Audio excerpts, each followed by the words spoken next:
সরকারের আলটিমেটাম বাকি একদিন। জুলাই সনদে এখনো একমত হতে পারেনি দলগুলো। বিএনপি ছাড় দিলে অন্যদেরও এগিয়ে আসার আভাস। আন্তর্জাতিক হতে এখনো অপ্রস্তুত কক্সবাজার বিমানবন্দর। ঘোষণা দিয়েও 12 দিনের মাথায় স্থগিত।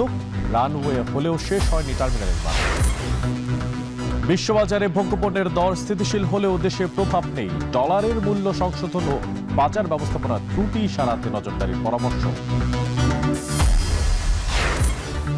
1,500 কোটি টাকায় পাবনা স্টেশনে সারাদিনের ট্রেন মাত্র একটি। শিডিউল পরিবর্তনে যাত্রী ভোগান্তি, ঢাকা রুট চালুর দাবি। সাবেক নির্বাচক মঞ্জুরুল ইসলামের বিরুদ্ধে যৌন নিপীড়নের অভিযোগ তদন্তে 3 সদস্যের কমিটি। 15 কার্যদিবসের মধ্যে প্রতিবেদন পেশ।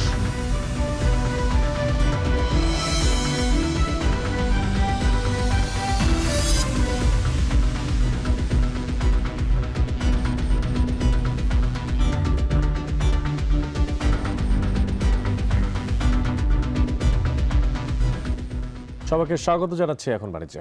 আর পুরো আয়োজনে আপনাদের সঙ্গে থাকছি আমি মশিউর অনেক।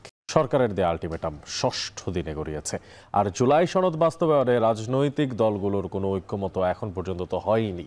আর রাজনৈতিক বিশ্লেষকরা যদিও বলছেন এই সংকটের অন্যতম কারণ সংস্কার প্রস্তাবে দলগুলোর দেয়া নোট অফ ডিসেন্ট, বা যেটাকে বলা হয় ভিন্ন মত। উচ্চকক্ষে পিআর সহ কিছু মৌলিক সংস্কারে বিএনপি নোট অফ ডিসেন্ট তুলে নিলে বাকি দলগুলো কিছু বিষয়ে ছাড় দেবে বলে আশা প্রকাশ করছেন। আর এতে সংস্কারের আকার ছোট হয়ে আসবে। তবে পুরো প্যাকেজ নাকি সংক্ষিপ্ত রূপ গণভোটে যাবে সেই সিদ্ধান্ত নেবে অন্তর্বর্তী সরকার, যদিও সংস্কার প্রক্রিয়া চূড়ান্ত করবে আগামীর সংসদ। বিস্তারিত তথ্যপাত্র জানাচ্ছেন হাসিব বিল্লাহ। দিনরাত এক করে রুদ্ধশ্বাস এক লড়াই। কিন্তু মর্যাদাপূর্ণ পদে কে নিয়োগ পাবে তা অনেক ক্ষেত্রে ঠিক হতো রাজনৈতিক বিবেচনায়। কারণ সাংবিধানিক প্রতিষ্ঠান সরকারি কর্ম কমিশনেও নিয়োগ হয় রাজনৈতিকভাবেই। নামে নিরপেক্ষ ও সাংবিধানিক প্রতিষ্ঠান হলেও প্রধানমন্ত্রীর পরামর্শে রাষ্ট্রপতি নিয়োগ দেন মহা হিসাব নিরীক্ষক ও নিয়ন্ত্রক, অ্যাটর্নি জেনারেল, দুদক চেয়ারম্যান ও নির্বাচন কমিশনার। জুলাইয়ে ছাত্র জনতার রক্তাক্ত প্রতিরোধে আওয়ামী লীগ সরকার পতনের পর সংবিধানের কিছু কালাকানুন সংস্কার করে প্রস্তুত হয়েছে জুলাই সনদ, যেখানে সিসি নিয়োগে 5 সদস্যের কমিটি হবে। বাছাই কমিটির সদস্য হিসাবে থাকবে সরকারি দল, বিরোধী দল এবং বিচার বিভাগের একজন প্রতিনিধি। একইভাবে সাংবিধানিক প্রতিষ্ঠানগুলোতে নিয়োগ হবে সংসদে প্রতিনিধিত্বকারী দলগুলোর সমন্বয়ে। তবে ইসি ছাড়া বাকি 4 প্রতিষ্ঠানের নিয়োগ কমিটি গঠন নিয়ে নোট অফ ডিসেন্ট দিয়েছে বিএনপি, 12 দলীয় জোট সহ কয়েকটি দল। তাদের দাবি এতে নির্বাহী বিভাগের ক্ষমতা কমে যাবে। জুলাই সনদ অনুযায়ী উচ্চকক্ষের সদস্যরা নিম্নকক্ষের বিল পর্যালোচনা করবেন। তবে 2 মাসের বেশি বিল আটকে রাখার এখতিয়ার নাই তাদের। বিগত নির্বাচনে কোনো দলই 50% বেশি ভোট পায়নি। তবে প্রচলিত নির্বাচনে সংখ্যাগরিষ্ঠ আসন পেয়ে সরকার গঠন করেছে। এতে সংখ্যাগরিষ্ঠ মানুষের ভোটের প্রতিফলন হয় না। মোট ভোটের অনুপাতে উচ্চকক্ষ গঠন হলে সকল দলের প্রতিনিধিত্ব থাকবে। বিএনপি 31 দফায় 2 কক্ষ বিশিষ্ট সংসদের কথা বললেও তাদের দাবি উচ্চকক্ষ গঠন হবে নিম্নকক্ষের আসনের অনুপাতে। এতে সরকারি দলই উচ্চকক্ষে সংখ্যাগরিষ্ঠ হবে। ঐকমত্য কমিশনে সবচেয়ে বেশি আলোচনা হয়েছে পিআর পদ্ধতিতে উচ্চকক্ষ গঠন নিয়ে। বিএনপির অবস্থান পরিবর্তন না হওয়ায় জামাত, ইসলামী আন্দোলন সহ 8টি রাজনৈতিক দল নিম্নকক্ষে পিআরের দাবিতে রাজপথে। এ অবস্থায় অন্তর্বর্তী সরকার দলগুলোকে 1 সপ্তাহ সময় বেঁধে দিয়েছে। সময় গড়িয়েছে 6ষ্ঠ দিনে, কিন্তু কোনো ঐকমত্য হয়নি। 9টা বা 10টা জায়গায় হচ্ছে বড় মোটা দাগে পার্থক্য আছে বিএনপির সাথে। এইটা বাকি যেগুলো সেগুলো নিয়ে কেউ মাথা ঘামাচ্ছে না। এখন আইডিয়ালিস্টিক পজিশনে আপনি এইটা আশা করা খুব দুরূহ যে 10টা ক্ষেত্রে আপনি বিএনপির কথা শুনবেন বা 10টা ক্ষেত্রেই আপনি এনসিপি বা জামাতের কথা শুনবেন। এখন এনসিপি বা জামাতের কাছে কোন জিনিসটা সবচেয়ে গুরুত্বপূর্ণ? এখন পর্যন্ত যেটা মনে হচ্ছে যে আপার হাউসে প্রপোর্শনাল রিপ্রেজেন্টেশনটা তাদের কাছে গুরুত্বপূর্ণ। তাহলে ওইটাকে ধরে যদি তারা আলাপ আলোচনা করেন, ওইটা গৃহীত হলে যদি বাকি জিনিসপত্রগুলো আমরা এইভাবে থাকলো যেই আসলে ক্ষমতায় যাক সে হচ্ছে গিয়ে এটাকে বিবেচনা করতে পারে, ওইটার বেসিসে তারা একটা সমাধানে আসতে পারেন। এটা 5-5 হতে পারে, 4-6 হতে পারে, 1-9 হতে পারে।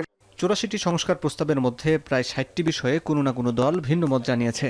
প্রস্তাবের পুরো প্যাকেজ কিংবা সংক্ষিপ্ত প্যাকেজ গণভোটে দেওয়ার সিদ্ধান্ত নিতে হবে অন্তর্বর্তী সরকারকেই।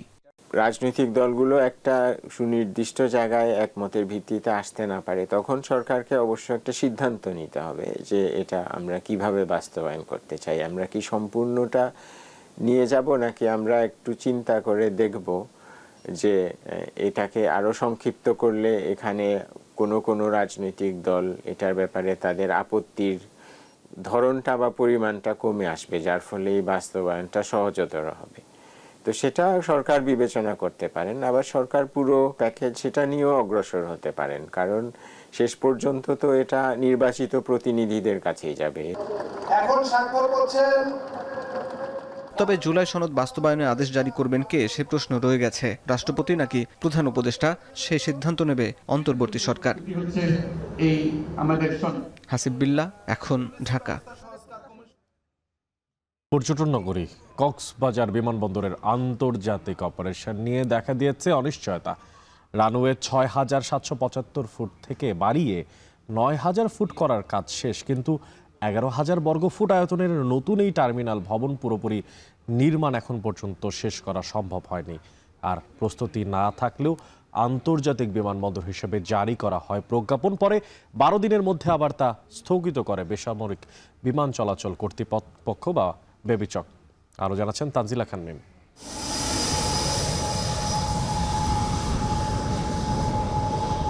আধুনিক রানওয়ে, প্রশস্ত টার্মিনাল আর অত্যাধুনিক যাত্রী সেবা সব মিলিয়ে দক্ষিণ এশিয়ার দীর্ঘতম সমুদ্র সৈকতের পাশে গড়ে তোলা হয়েছে অত্যাধুনিক এই বিমানবন্দর। গত ১২ অক্টোবর কক্সবাজার বিমানবন্দরকে আন্তর্জাতিক বিমানবন্দর হিসেবে প্রজ্ঞাপন দেয় বেসামরিক বিমান পরিবহন ও পর্যটন মন্ত্রণালয়। তারপর সেই মাসেই কক্সবাজার থেকে ঢাকা হয়ে কলকাতা ফ্লাইট চালুর প্রস্তুতি নিচ্ছিল বিমান বাংলাদেশ এয়ারলাইন্স, কিন্তু ১২ দিনের মাথায় স্থগিত করা হয় সেই সিদ্ধান্ত।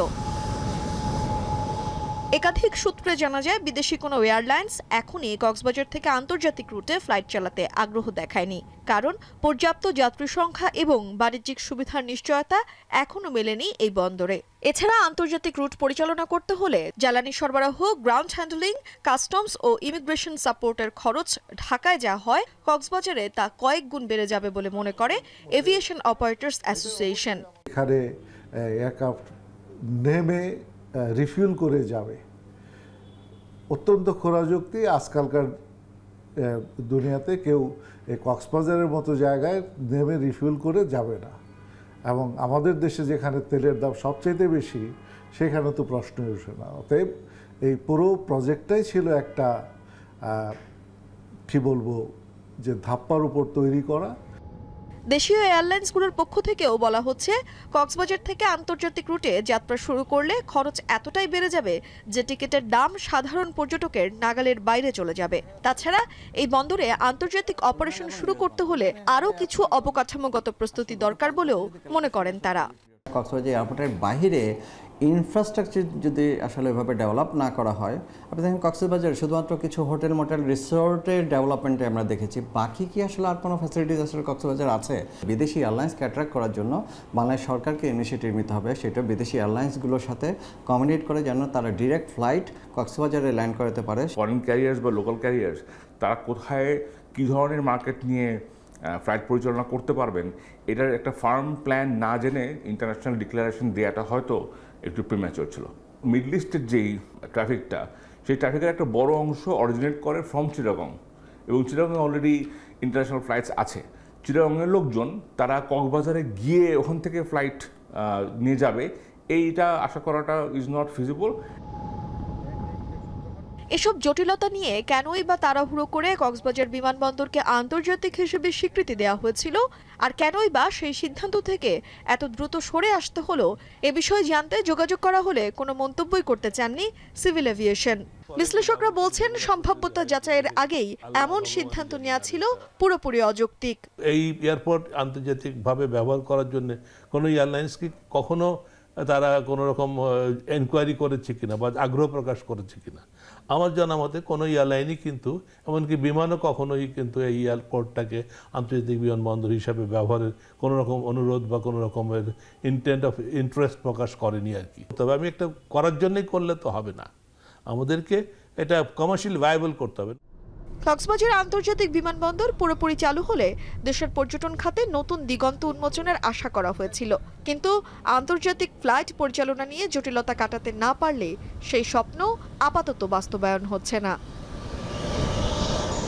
তানজিলা খান মিম, এখন, ঢাকা। বিশ্বব্যাপী তেলের সরবরাহ বেড়েছে আর ডলারের বিপরীতে স্বর্ণের চাহিদাও বেড়েছে এবং তার সাথে নানা কারণে বিশ্বব্যাপী ভোগ্যপণ্যের বাজার রয়েছে কিছুটা স্থিতিশীল। তবে এই চিত্রটি বাংলাদেশের দিকে তাকালে দেখা যাবে পুরোপুরি ভিন্ন।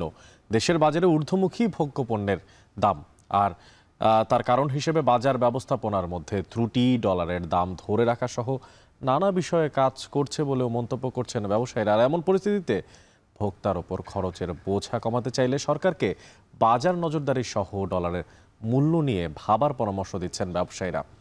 এছাড়া বাকি বিস্তারিত তথ্যপাত্র জানাচ্ছেন শোয়েব রহমান। চলতি বছর পুরোটা সময় জুড়ে বিশ্ববাজারে দাম কমার প্রবণতা ছিল ভোগ্যপণ্যের। 2025 সালে গড়ে 7% হারে কমেছে সামগ্রিক পণ্যমূল্য। 2026 সালেও একই হারে দাম কমার পূর্বাভাস দিয়েছে বিশ্বব্যাংক। ফেব্রুয়ারি থেকে বিশ্ববাজারে দাম কমেছে ক্রুড অয়েলের। এছাড়াও পাম তেল, গম, চিনির দামও কমেছে। ওঠানামায় ছিল সয়াবিন তেলের দাম। শুধু চলতি বছরই নয়, বিশ্বব্যাংকের হিসেব বলছে গেল কয়েক বছর ধরেই ধারাবাহিকভাবে কমেছে পণ্যের দাম। কারণ হিসেবে বিশ্ববাজারে জ্বালানি তেলের দাম কমা, ডলারের টালমাটাল বাজার, স্বর্ণের বাজার শক্তিশালী হওয়াকে চিহ্নিত করেছে বিশ্বব্যাংক, যার প্রভাব পড়েছে পণ্য বাজারে। ডলার সংকটের কারণে বিশ্ববাজারে দাম কমছে, ওই প্রভাবটা বাংলাদেশে খুব অল্প পরিমাণ পড়তেছে। আশা করি যদি ডলারের দাম, আমাদের সরকারের যে রিজার্ভ রয়েছে, রিজার্ভটা বাড়লে ডলারের দাম কমবে, তখন আমদানি অনেক কমে যাবে এবং ভবিষ্যতে আমাদের দেশের মানুষ অনেক দ্রব্যমূল্য যেগুলো নিত্য প্রয়োজনীয় আছে সেগুলো কম দামে কিনতে পারবে। অথচ বিশ্ববাজারে নিত্যপণ্যের বাজারে এমন সুবাতাস বইলেও দেশের বাজারে তার উল্টো চিত্র। দেশের মানুষকে পণ্য ও সেবা কিনতে বেশি খরচ করতে হচ্ছে। দেশের বাজারে দাম না কমার অন্যতম কারণ ডলারের দামের বিপরীতে টাকার অবমূল্যায়ন। আমদানিতেও চাপ বেড়েছে। এখানে সাধারণ যারা ব্যবসায়ী আছে ওরা তো একটা আতঙ্কের মধ্যে আছে, কোনো ডলার দাম আবার বাড়বে কিনা, ওটাও একটা কি আছে, প্রভাব আছে।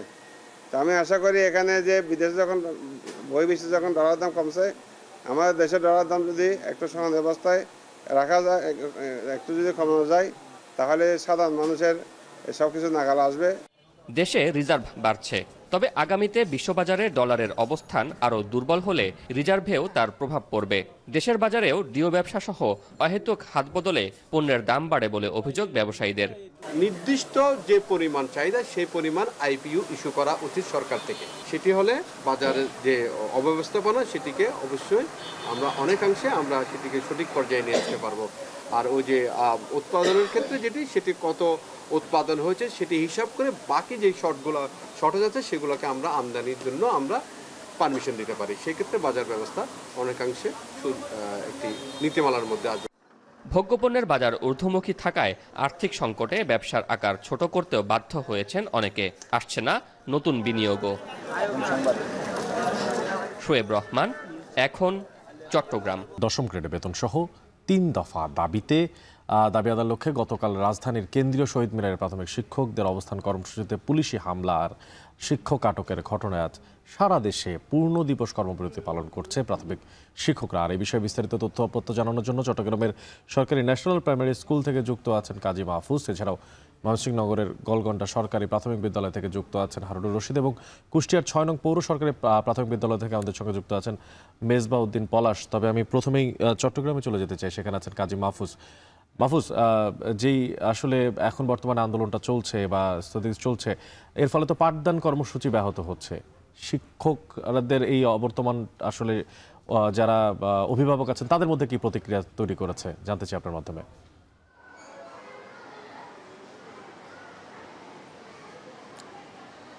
নিশ্চয়ই শিক্ষকরা যখন কর্মবিরতি পালন করে তখন শিক্ষার্থীদের পাঠদানের সমস্যা তৈরি হয়, সেটি স্বাভাবিক। আমরা এখানে এসে সেই দৃশ্যটি দেখতে পাচ্ছি। আপনার মাধ্যমে বলে রাখি যে সারা দেশের মতো কিন্তু চট্টগ্রামেও সরকারি প্রাথমিক বিদ্যালয়ের শিক্ষকরা 3 দফা দাবি আদায়ের লক্ষ্যে পূর্ব ঘোষিত যে কর্মবিরতি পূর্ণ দিবস সেই কর্মবিরতি পালন করছে। আমরা দেখছি সকাল থেকে নগরীর বেশ কিছু প্রাথমিক বিদ্যালয়ে আমরা ঘুরেছি, যদিও বেশ কিছু শিক্ষা প্রতিষ্ঠানে কিন্তু পাঠদান কার্যক্রম চলমান রয়েছে।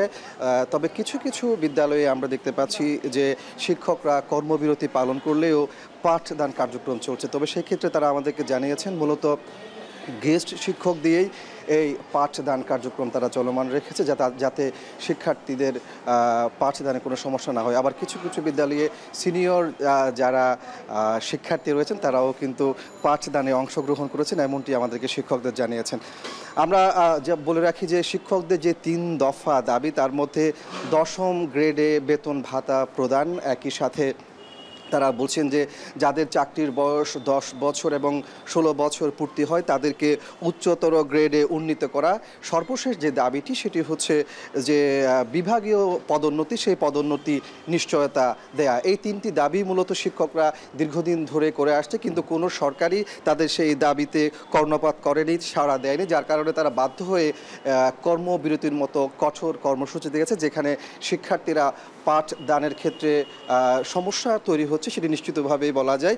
তবে শিক্ষকরা বলছেন তাদের এই দাবি শুধুমাত্র বেতন কাঠামো বৃদ্ধি করা তা নয়, পাশাপাশি এই পেশার মর্যাদা যেন রক্ষা হয়।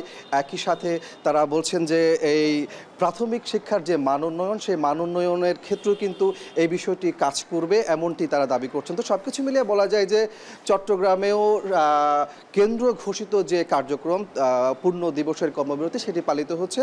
শিক্ষকরা বলছেন তারা তাদের এই দাবি আদায় না হওয়া পর্যন্ত কর্মবিরতি চালিয়ে যাবেন, এমনটি আমাদেরকে জানিয়েছেন।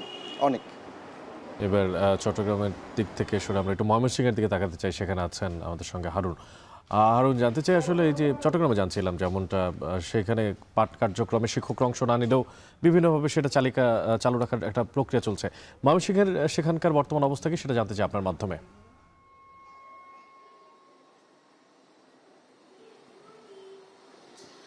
অনেক ময়মনসিংহের যে সরকারি প্রাথমিক বিদ্যালয়গুলো রয়েছে সেই বিদ্যালয়গুলোতে কিন্তু আজকে যে শিক্ষকদের যে পূর্ণ দিবস কর্মবিরতি বা অনির্দিষ্টকালের কর্মবিরতি সেটি কিন্তু শুরু হয়েছে। আমরা বেশ কয়েকটি সরকারি প্রাথমিক বিদ্যালয় ঘুরে এসে দেখেছি সেটি হচ্ছে যে আজকে কিন্তু শিক্ষার্থীরা বিদ্যালয়ে এসেছে এবং শিক্ষকরাও এসেছে, কিন্তু শিক্ষকরা তাদের যে নিয়মিত কাজ অর্থাৎ ক্লাস নেয়ার যে কাজ সেই ক্লাস কিন্তু তারা নিচ্ছেন না এবং তারা তাদের যে অফিস কক্ষ রয়েছে সেখানেই অবস্থান করছেন। তবে শিক্ষার্থীরা প্রতিটি ক্লাসেই রয়েছে এবং শিক্ষার্থীরা যেন কোনো বিশৃঙ্খল পরিস্থিতি তৈরি না করে বা কোনো শিক্ষার্থীদের যেন কোনো সমস্যা না হয় সেই বিষয়টি কিন্তু তদারকি করছেন শিক্ষকরা। আমরা এখন রয়েছি ময়মনসিংহের একটি ঐতিহ্যবাহী সরকারি প্রাথমিক বিদ্যালয়, গলগন্ডা সরকারি প্রাথমিক বিদ্যালয়ে। এখানে আপনারা দেখতে পাচ্ছেন যে এই বিদ্যালয়ের যারা শিক্ষক রয়েছেন তারা কিন্তু তাদের যে শিক্ষকদের যে কক্ষ রয়েছে বসার, সেখানেই কিন্তু তারা অবস্থান করছেন এবং তারা এখন পর্যন্ত কোনো ক্লাস নিচ্ছেন না। তবে আমরা দেখেছি যে তারা যে শিক্ষার্থীরা এসেছে তাদের মধ্যে শৃঙ্খলা রাখার জন্যে তারা কিন্তু মাঝে মধ্যে ক্লাসে যাচ্ছেন, যে শিক্ষার্থীরা যেন শান্ত থাকে সেই বিষয়টা তারা দেখছেন। তবে কোনোভাবেই তারা যে ক্লাস নেয়ার যে কার্যক্রমগুলো রয়েছে সেগুলো কিন্তু তারা করছেন না। অর্থাৎ সারা দেশে কেন্দ্রীয় শিক্ষক সমিতির নেতৃবৃন্দ যে কর্মসূচি ঘোষণা করেছেন, বিশেষ করে গতকালকে ঢাকায় সহকারী শিক্ষকদের কর্মসূচিতে যে পুলিশের হামলা হয়েছে বা আটক হয়েছে আন্দোলনরত শিক্ষকরা, এর প্রেক্ষিতে যে কর্মসূচি ঘোষিত হয়েছে সারা দেশের সরকারি প্রাথমিক বিদ্যালয়গুলো অনির্দিষ্টকালের জন্য বন্ধ ঘোষণা, সেগুলো কিন্তু বন্ধ রয়েছে। আমরা কথা বলেছিলাম শিক্ষকদের সাথে, শিক্ষকরা যেটি বলছেন যে সহকারী শিক্ষকদের 10ম গ্রেড এটি তাদের যৌক্তিক দাবি এবং এই দাবিতে তারা দীর্ঘদিন যাবৎ কিন্তু আন্দোলন করছেন এবং এই আন্দোলন দীর্ঘদিন যাবৎ তারা আন্দোলন সংগ্রামে থাকলেও কিন্তু তাদের দাবি মানা হচ্ছে না এবং গতকালকে তাদের দাবি দেওয়ার জন্য যে কর্মসূচি হয়েছে সেই কর্মসূচিতে কিন্তু পুলিশ হামলা করেছে। এই ঘটনার তারা নিন্দা জানিয়েছেন এবং তাদের যে দাবি রয়েছে এখানে 10ম গ্রেড দেওয়ার যে তাদের দাবি রয়েছে, পাশাপাশি শতভাগ পদোন্নতি এবং 16 বছরের পর উচ্চতর গ্রেড, এই যে 3টি দাবি রয়েছে এই 3টি দাবি যেন সরকার দ্রুত মেনে নেয় সেই দাবি কিন্তু এখানকার শিক্ষকরা করছেন। তো সব মিলিয়ে ছিল আমার কাছে সর্বশেষ। এবার একটু কুষ্টিয়ার দিকে তাকাতে চাই, সেখানে আছেন মেজবাউদ্দিন পলাশ। পলাশ, আপনার প্রথমে জানতে চাই কুষ্টিয়াতে আসলে শিক্ষা কার্যক্রম চালু আছে কিনা, শিক্ষকরা শ্রেণীকক্ষে যাচ্ছেন কিনা?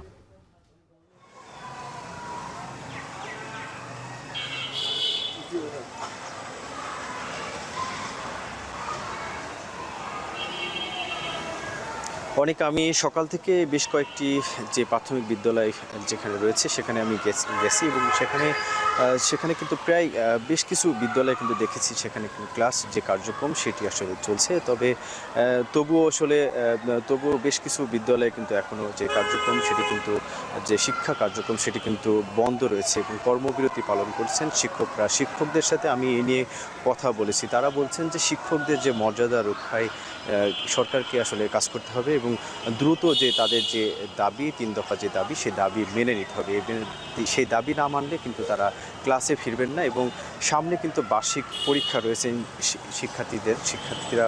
আমি এ নিয়ে কিন্তু কথা বলেছি অভিভাবকদের সাথে। অভিভাবকরা বলছেন যে এই পরীক্ষায় কিন্তু বেশ যে এরকম যদি ক্লাস যদি না চলে সেক্ষেত্রে কিন্তু পরীক্ষা কিন্তু তারা ভালো করবে না, এতে কিন্তু পরীক্ষায় কিন্তু বেশ যে ফল বিপর্যয়ের যে ঘটনা সেটি আসলে ঘটবে এরকমটি আসলে বলছেন অভিভাবকরা। তবে এ নিয়ে আমি কথা বলেছি কুষ্টিয়ার যে প্রাথমিক বিদ্যালয়ের শিক্ষক সমিতির যে সভাপতি মাসুদুল করিমের সাথে। তিনি বলছেন যে ঢাকা থেকে যে নির্দেশনা আসবে সেই নির্দেশনাই কিন্তু তারা পালন করে চলেছেন এবং এতে কিন্তু তিনি দাবি করেছেন কুষ্টিয়ার 703টি প্রাথমিক বিদ্যালয়ের যে ক্লাস যে কার্যক্রম সেটি কিন্তু বন্ধ রয়েছে এবং সেখানে পাঠদান সবগুলো কিন্তু আসলে বন্ধ রয়েছে এরকমটি আসলে তিনি বলছেন।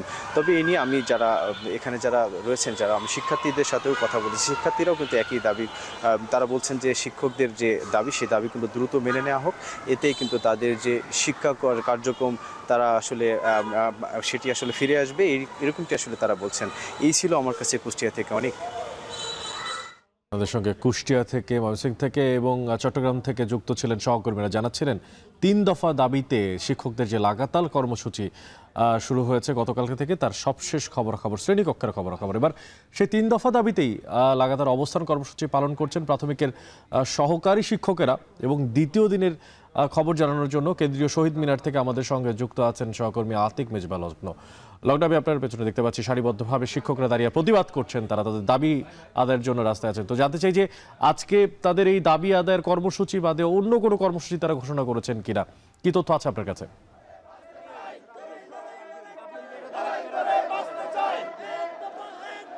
অনেক সারা দেশের খবর যেমনটা শুনছিলেন, ঢাকায়ও কিন্তু একদমই কোনোভাবে এখানে ব্যতিক্রম নয়। আমরা সকাল থেকেই দেখেছি শিক্ষকরা এখানে আছেন। গতকালকে যেমনটা ঘোষণা দিয়েছিলেন যে তারা আসলে লাগাতারভাবে অবস্থান কর্মসূচি পালন করবেন, এখনও কিন্তু সারা রাত তারা এখানে অবস্থান কর্মসূচি পালন করেছেন এবং সকাল থেকেই তারা এখানে সারিবদ্ধভাবে এখানে রয়েছেন। এখানে তারা আসলে তাদের যে প্ল্যাকার্ডের মাধ্যমে যে 3 দফা দাবি রয়েছে, অর্থাৎ যে সরকারি শিক্ষকদের দীর্ঘদিনের প্রাণের দাবি যে 10ম গ্রেড প্রদান, একই সাথে 10 এবং 16 বছর পূর্তিতে উচ্চতর গ্রেড এবং শতভাগ বিভাগীয় পদোন্নতির যে নিশ্চয়তা, 3 দাবিতে তারা কিন্তু এখানে এসেছে। আমরা তাদের সাথে কথা বলেছি, তারা আমাদের বেশ কিছু বিষয় আসলে জানিয়েছে যে তারা আসলে গতকালকে শান্তিপূর্ণভাবে আসলে কর্মসূচি পালন করার প্রয়াস বা প্রচেষ্টা নিয়ে এখানে এসেছিল। তবে তাদের উপর পুলিশের সাথে তাদের যে দ্বিপাক্ষিক যে সংঘর্ষের ঘটনা সেটিকে তারা আসলে হামলা বলে দাবি করছেন এবং তাদের দাবি যে এটিরও যেন বিচার করা হয় এবং শিক্ষকরা যারা আসলে শ্রেণীকক্ষে থাকতে চান তারা আসলে কোনোভাবেই শ্রেণীকক্ষের বাইরে সেভাবে আন্দোলন করতে চান না। ও আরেকটি তথ্য আপনাকে দিতে চাই, আমরা দেখেছি যে প্রাথমিকে যারা শিক্ষকরা রয়েছেন এতদিন ধরে তারা আসলে 13তম গ্রেডের মধ্যে আসলে তাদের যে বেতন কাঠামো ছিল সেটি আসলে কার্যকর ছিল। তবে তারা এখানে বলছেন যতক্ষণ পর্যন্ত না 10ম গ্রেডে তাদেরকে আসলে তাদের যে যৌক্তিক দাবির কথা তারা বলছেন যে তারা যে যৌক্তিক দাবির মাধ্যমে এখানে এসেছেন যতক্ষণ পর্যন্ত পূরণ হবে না ততক্ষণ পর্যন্ত তারা এখানে অবস্থান করবেন। আমরা দেখেছিলাম যে এখানে যারা শিক্ষকরা রয়েছেন দেশের বিভিন্ন প্রান্ত থেকে এসেছেন, যেমন সংবাদটি আমরা পেয়েছিলাম যে দেশের বিভিন্ন প্রান্তে আসলে আন্দোলন গড়ে উঠেছে, ঠিক একইভাবে শহীদ মিনারও দেখেছি বিভিন্ন মফস্বল এবং বিভাগীয় শহর থেকে তারা আসলে এখানে এসেছেন এবং প্রাথমিকে যারা শিক্ষকরা রয়েছেন তারা কর্মসূচি পালন করছেন। আপনি আরেকটি প্রশ্ন আমাকে করেছিলেন যে এরপরে আর কঠোরতর বা অন্য কোনো কর্মসূচিতে যাবে কিনা, এই বিষয়ে আসলে কিছুক্ষণের মধ্যে যারা শিক্ষক নেতারা রয়েছেন তাদের ব্রিফ করার কথা আছে বেলা 11টার দিকে। তখন তারা ব্রিফ করলে তারা আসলে কোন ধরনের কর্মসূচির মধ্যে যাবে সেই বিষয়টি সম্পর্কে আসলে আমরা স্পষ্টভাবে এবং জানতে এবং জানাতে পারবো। যেহেতু আজকে দ্বিতীয় দিনের কর্মসূচি আসলে তারা গেল 8 তারিখে প্রথম দিনের মতো কর্মসূচি শুরু করেছিল এবং সেখানে কিন্তু আমরা দেখেছি যে হতাহতের কিছু বিষয় আমরা কিন্তু সেখানে নিশ্চিতভাবে দেখতে পেরেছি এবং এর পরবর্তীতে তারা আসলে বিচার এবং 3 দফার সাথে বিচারিক যে দাবিটি রয়েছে অর্থাৎ মোট 4টি দাবি নিয়ে কিন্তু তারা এখানে একটি জোরালো আন্দোলন গড়ে তোলার কথা কিন্তু আমাদেরকে বলেছে এবং বিভিন্ন উপজেলা সহ জেলা শহর থেকে তারা আসলে রাতভর এখানে অবস্থান করেছিল, তাদের দাবির কথা বলেছিল এবং একই সাথে আরও কিছু তথ্য আমি দিতে চাই। শুধু প্রাথমিক শিক্ষক নয়, যারা আসলে প্রাথমিক বিশ্ববিদ্যালয়ের প্রধান শিক্ষক রয়েছিল তাদেরও কিন্তু হচ্ছে 10ম গ্রেডের বেতনের একটি কাঠামো নিয়ে বেশ কিছুদিন আগেই কিন্তু রিট হয়েছিল। সেই জায়গা থেকে কিন্তু আমরা দেখেছিলাম যে তারাও এখানে যোগ দিতে পারেন এমন একটি কথা অনেকেই বলছেন, তবে নিশ্চিত করে কিন্তু কোনো তথ্য এখানে পাওয়া যাচ্ছে না। কিছুক্ষণ পরে যখন ব্রিফ করবে তখন হয়তো আমরা স্পষ্টভাবে আসলে জানতে এবং জানাতে পারবো। তো অনেক এই ছিল এখন থেকে সর্বশেষ। অনেক 10ম গ্রেডে পদোন্নতি সহ নানা দাবিতে তিন দফা দাবিতে প্রাথমিক বিদ্যালয়ের শিক্ষকেরা অনশন পালন করছেন এবং সে বিষয়ে সবশেষ খোঁজ খবর যাচ্ছিলাম সহকর্মী আতিক মিসবাহ লকডাউন মাধ্যমে। এদিকে ঢাকা, খুলনা, গাজীপুর, বগুড়া, নোয়াখালী সহ 15 জেলায় নতুন জেলা প্রশাসককে দায়িত্ব দেওয়া হয়েছে। শনিবার দিবাগত রাতে 15 কর্মকর্তাকে জেলা প্রশাসক হিসেবে পদায়ন করে এই সংক্রান্ত প্রজ্ঞাপন জারি করে জনপ্রশাসন মন্ত্রণালয়। প্রজ্ঞাপনে 6 জন ডিসিকে অন্য জেলায় বদলি এবং উপসচিব পদমর্যাদার 9 জন কর্মকর্তাকে 9টি জেলায় ডিসির দায়িত্ব দিয়ে আদেশ জারি করে জনপ্রশাসন মন্ত্রণালয়। নতুন ডিসি পাওয়া জেলাগুলো হলো নোয়াখালী, হবিগঞ্জ, গাজীপুর, ঢাকা, গাইবান্ধা, বগুড়া, সিরাজগঞ্জ, মাগুরা, পিরোজপুর, সাতক্ষীরা, বাগেরহাট, খুলনা, কুষ্টিয়া এবং ভোলা। যে 6 জেলার ডিসিকে অন্য জেলায় বদলি করা হয়েছে তারা হলেন বরগুনার ডিসি মোহাম্মদ শফিউল আলমকে ঢাকায়, বাগেরহাটের ডিসি আহমেদ কামরুল হাসানকে নোয়াখালীতে, কুষ্টিয়ার আবু হাসনাত মোহাম্মদ আরিফিনকে হবিগঞ্জে, ভোলার মোহাম্মদ আজাদ জাহানকে গাজীপুরে, সিরাজগঞ্জের মোহাম্মদ নজরুল ইসলামকে গাইবান্ধা এবং খুলনার মোহাম্মদ তৌফিকুর রহমানকে বগুড়ার ডিসি করা হয়েছে। সরবরাহ কম থাকার অজুহাতে যশোরে বেড়েছে পেঁয়াজের দাম। সপ্তাহের ব্যবধানে প্রতি কেজিতে বেড়েছে 30 টাকা। আর এদিকে বগুড়ার বাজারে কমেছে মাছের দাম, আর সবজিতেও কমেছে কেজি প্রতি 10 থেকে 20 টাকা পর্যন্ত। তবুও ক্রেতার নাগালের বাইরে আগাম জাতের শীতকালীন সবজি। পেঁয়াজের বাজার নিয়ে বিস্তারিত জানাতে যশোর শহরের বড় বাজার থেকে যুক্ত হচ্ছেন রিপন হোসেন এবং মাছ আর সবজির বাজারের দর জানাতে বগুড়া শহরের কলোনি বাজার থেকে যুক্ত আছেন সহকর্মী রাজীব সেলিম। আর শুরুতেই চলে যেতে চাইব রিপনের কাছে। রিপন, প্রথমে জানতে চাই যে সরবরাহ কম থাকার অজুহাতে পেঁয়াজের দাম বাড়ায় ক্রেতারা আসলে কি বলছেন, তাদের মতামত কি জানতে পেরেছেন?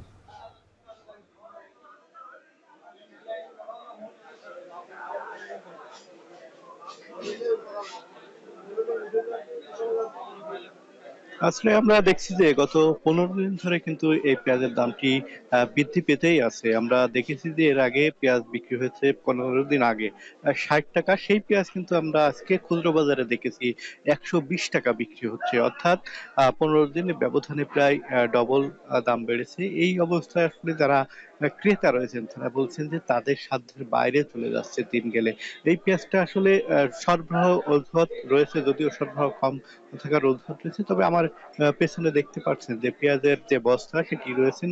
আমরা দেখেছি যে এই যে আড়তগুলো রয়েছে সেই আড়তগুলোতে পর্যাপ্ত পেঁয়াজ রয়েছে, তবে এই আড়তে আজকে যে পেঁয়াজটি রয়েছে সেটি কিন্তু পাইকারি বাজারে বিক্রি হচ্ছে 98 থেকে 100 টাকা। এই পেঁয়াজটি আবার খুচরা বাজারে বিক্রি হচ্ছে 110 টাকা থেকে 120 টাকা পর্যন্ত প্রকার ভেদে। এই অবস্থায় আসলে ক্রেতারা বলছেন যে যদি বাজার নিয়মিত মনিটরিং ব্যবস্থা জোরদার করা যেত তাহলে হয়তো পেঁয়াজের দামটা কমতে পারতো। তবে যারা ব্যবসায়ী রয়েছেন তারা কয়েকটি কারণ বলছেন যে পেঁয়াজের দাম বৃদ্ধি। প্রথম হচ্ছে সরবরাহ ঘাটতি রয়েছে, দ্বিতীয়ত এখন হচ্ছে পেঁয়াজ লাগানোর মৌসুম, সেই মৌসুমের কারণে পেঁয়াজের দামটা বৃদ্ধি পেয়েছে। এছাড়া আরেকটি কারণ তারা বলেছেন সেটি হচ্ছে ভারত থেকে, অর্থাৎ ভারত কিংবা অন্যান্য যে দেশ রয়েছে সেই দেশ থেকে পেঁয়াজ আমদানি না হওয়ার কারণে কিছুটা ঘাটতি পড়েছে। বিশেষ করে যে যশোরের যে বেনাপোল স্থল বন্দর রয়েছে এই বেনাপোল স্থল বন্দর দিয়ে পেঁয়াজ আসে এবং ভারত যে সাতক্ষীরার ভোমরা বন্দর রয়েছে এই দুটি বন্দর দিয়ে কিন্তু পর্যাপ্ত পরিমাণে পেঁয়াজ মৌসুমে সময় আসে, বাংলাদেশে আমদানি হয়। কিন্তু এই সময়টাই আমরা দেখছি যে খুব বেশি পেঁয়াজ আসছে না, একেবারে বন্ধ রয়েছে। সে কারণে পেঁয়াজের দামটি বৃদ্ধি পেয়েছে বলে জানিয়েছেন ব্যবসায়ীরা। এই ছিল এখান থেকে আমার কাছে সর্বশেষ। অনেক এবার চলে যেতে চাই বগুড়াতে, সেখানে আছেন আমাদের সঙ্গে রাজীব সেলিম। সেলিম, একটু জানতে চাই যে আসলে এই যে মাছ আর সবজির দাম কমার খবর দিচ্ছিলাম বেশ কিছুক্ষণ আগে, তবুও জানছিলাম যে আসলে শীতকালীন সবজির দাম এখনো ক্রেতাদের হাতের নাগালের বাইরে। এর পেছনে আসলে কারণটা কি, কত টাকায় বিক্রি হচ্ছে শীতকালীন শাকসবজি, জানতে চাই আপনার মাধ্যমে। অনেক বাজারে সবজি এবং মাছের যে বাজার, এই বাজারে আসলে জলবায়ু পরিবর্তনের যে প্রভাব, সেই প্রভাব ভয়াবহভাবে পড়েছে। এই সময়ে সবজি বাজারে যে পরিমাণ শীতকালীন সবজি থাকার কথা, সেই পরিমাণ শীতকালীন সবজি কিন্তু নেই। এর কারণ হচ্ছে এবছর ভারী বৃষ্টিপাত হয়েছে। অন্যান্য বছরে ঠিক এই সময়ে যে পরিমাণ সবজি বাজারে থাকে, এবছর কিন্তু সেই পরিমাণ সবজি নেই। যখন শীতকালীন সবজি, আগাম জাতের শীতকালীন সবজির যখন চাষাবাদ করা হয়, তখন ঠিক সেই সময় প্রচুর ভারী বৃষ্টিপাত হয়েছে এবং ফসল নষ্ট হয়েছে। পরবর্তীতে তারা আবারও সেই শীতকালীন সবজির আবাদ করেছেন। ঠিক সেই কারণেই সবজি বাজারে আসতে কিছুটা সময় লাগছে, আর এ কারণেই দাম অনেকটাই বেশি। গেল সপ্তাহের চেয়ে কিছুটা কমেছে, কেজি প্রতি 10 থেকে 20 টাকা কমেছে, কিন্তু এখন পর্যন্ত ফুলকপি বিক্রি হচ্ছে 60 টাকা প্রতি কেজি এবং বাঁধাকপি বিক্রি হচ্ছে 80 টাকা, মূলা 40 টাকা এবং বেগুন বিক্রি হচ্ছে 100 টাকা। সেই সাথে শীতকালীন সবজি আরেকটি শিম, সেটিও বিক্রি হচ্ছে 100 টাকা। এই বাজারের যে চড়া দাম, এর আরেকটি কারণ রয়েছে, সেটি হচ্ছে এখান থেকে বগুড়া শহরের যে বাজারগুলো রয়েছে, এখান থেকে মাত্র 10 কিলোমিটার দূরে হচ্ছে মহাস্থান সবজির হাট। বগুড়া সবজি ভাণ্ডারের খ্যাতি রয়েছে, প্রচুর সবজির আবাদ করা হয় এবং সেগুলো মহাস্থান বাজারে বিক্রি হয়। মহাস্থান হাটে যে দামে বিক্রি হয়, তার চেয়ে 2 গুণ 3 গুণ দামেও বিক্রি হয় খুচরা বাজারগুলোতে। এর কারণ তারা পরিবহন এবং হাটে যে ইজারার দিতে হয়, সেই ইজারার মূল্যকেই দায়ী করছেন তারা। এছাড়া মাছের কথা যদি বলি, মাছ আসলে সরবরাহ অনেকটাই বেড়েছে। সে কারণে পুকুরে যে চাষের মাছ, সেই মাছের সরবরাহ বাড়ার কারণে দাম কিছুটা কমেছে এবং দেশীয় যে মাছ, নদী নালা খালবিল থেকে যে মাছগুলো এই সময় ধরা পড়ছে, সেই মাছগুলোও কিন্তু সরবরাহ বাড়লেও তার একটি বাড়তি চাহিদা রয়েছে। সে কারণে তার দামও কিন্তু অনেকটাই বেশি।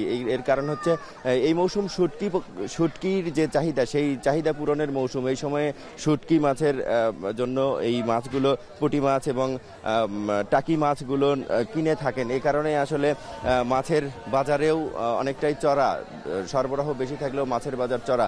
এই সময় আসলে নদী নালা খালবিলগুলোতে পানি শুকিয়ে গেছে, 2 মাস পর পানি শুকানোর কথা, সেটি আগেই শুকিয়ে যাচ্ছে। এটি জলবায়ু পরিবর্তনের একটি প্রভাব। এই প্রভাবের কারণে আসলে মাছের দামও বাড়তি রয়েছে, তবে চাষের মাছগুলোর দাম কম।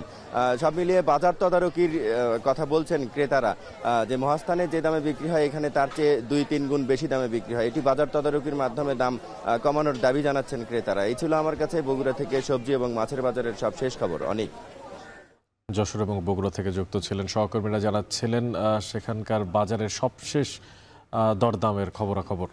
সব ধরনের অবকাঠামোগত সুবিধা থাকার পরেও ঢাকা পাবনা রেল নেটওয়ার্কের সাথে যুক্ত হয়নি পাবনা স্টেশন।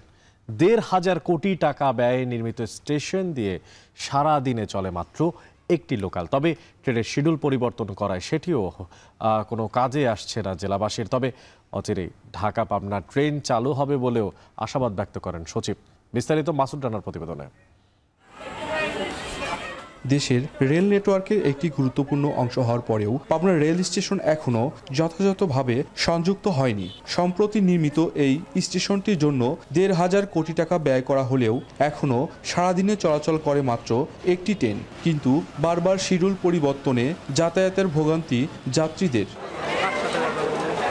পাবনা রেল স্টেশনে 24 ঘন্টায় চলাচল করে একটি লোকাল ট্রেন। দিনের বাকি সময় জুড়ে স্টেশন শুধুই নীরবতা, প্ল্যাটফর্মে নেই যাত্রীদের কোলাহল। অযত্নে অবহেলায় নষ্ট হচ্ছে বৈদ্যুতিক বাতি সহ বিভিন্ন সরঞ্জাম।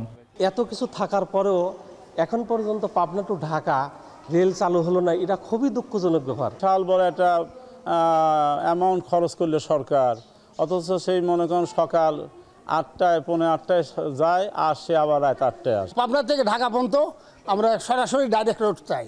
এদিকে পাবনা থেকে ঢাকায় সরাসরি ট্রেন চলাচলের সুযোগ না থাকায় স্থানীয়দের ভরসা সড়ক পথ। এই কারণেই সড়ক পরিবহন খাতে জিম্মি হয়ে পড়েছে জেলাবাসী। দ্রুত ঢাকা পাবনা রুটে এক্সপ্রেস ট্রেন চালুর দাবি তাদের।